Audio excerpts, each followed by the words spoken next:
Deadlifts are so unbearable in the gym, they're on another level of loud. My friend, something I think that is sometimes a difficult pill to swallow is that the gym is not supposed to be a quiet place.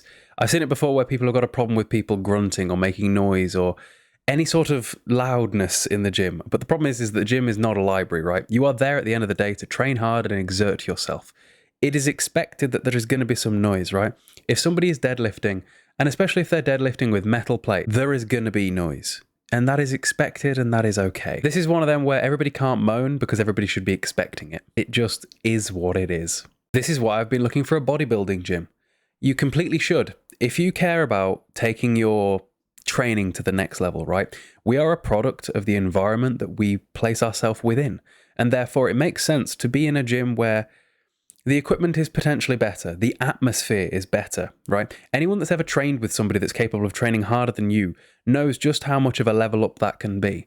Now, if you put yourself in a gym where the equipment's better and where everyone trains hard or trains harder than you, then that's good. It's a pretty natural progression, you know? A lot of people start when they go to the gym at a pure gym or a commercial gym like that, and then they might take a step up to like a more bodybuilding style gym, and that is often where people sometimes stay. Sometimes you can go even a further step than that and go to like a private bodybuilding style gym, but those are exceedingly rare, but you get the gist. What is better for building muscle, a barbell bench press or a dumbbell bench press? The reality here is that it really does not matter, and the reason it doesn't matter is because even if one exercise was perfect in every possible way, and by the way, that doesn't exist, you would still not be able to do it forever anyway. Remember, everything you do in the gym is about progression. So an exercise that is otherwise perfect, that is no longer progressing, is no longer perfect, right? So what happens is that you really should see every exercise that is a good choice, like a barbell exercise, a barbell bench press is a good choice.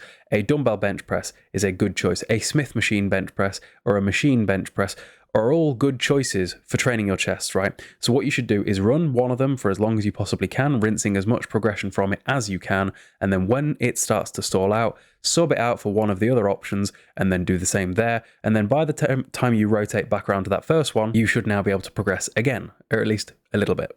It's important to remember that your muscles don't know what exercise you are doing. They don't know whether you're using a cable or a machine or a dumbbell or a barbell. They only understand the forces that are placed upon them and that you are training hard. So you could absolutely do an incline Smith machine and a flat Smith machine in one session. When it comes to muscle growth, your muscles don't care. The reason that I might not do this though, is that it might just be a little bit boring and inconvenient to those around you sometimes, because when it comes to exercise selection and creating a program, there is more than just, does it build muscle well, to worry about. Like there have been times where my gym is mentally busy and I've had to do a flat barbell press, or a flat Smith press, a incline Smith press, and a shoulder Smith press, and that is incredibly boring. I'd rather move around the gym and do different things.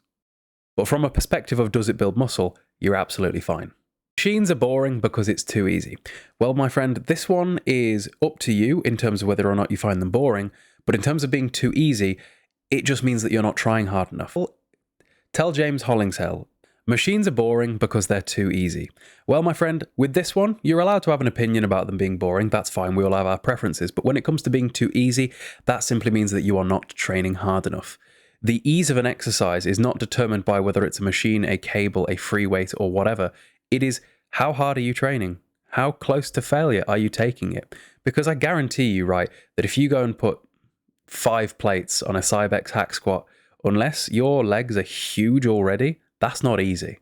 There are very few people that can do that.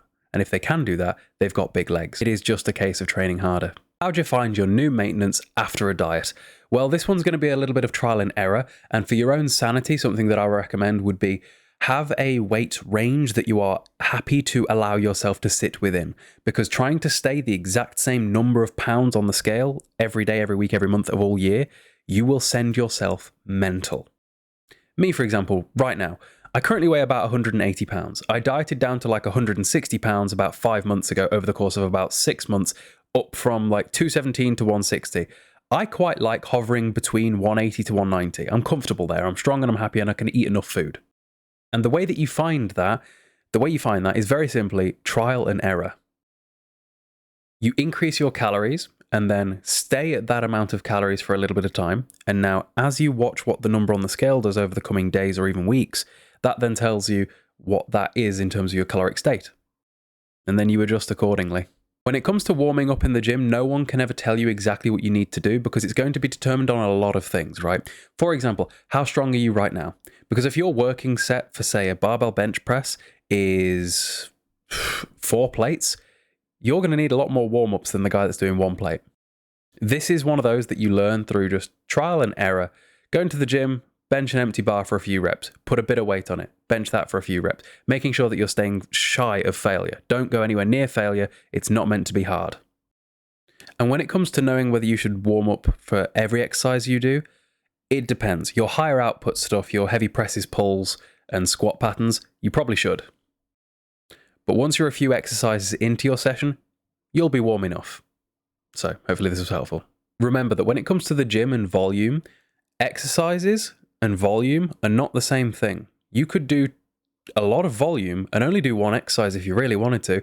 German volume training is a thing. 10 sets of 10 on 1 exercise. You could do 5 different exercises for 2 sets each. So here, for example, 4 different exercises each, right? It all depends on how many sets you are doing there. Whether or not it is too much volume is simply determined by, are you progressing? That is the easiest, most simple way. If you're progressing, you're probably fine. If you're not progressing, maybe you're doing too much volume. The important thing here is that high volume, low volume, all of that sort of thing is largely preference. We have examples of people that have done incredibly well regardless of which one they prefer, provided they did progress and they did train hard. After that, it's up to you.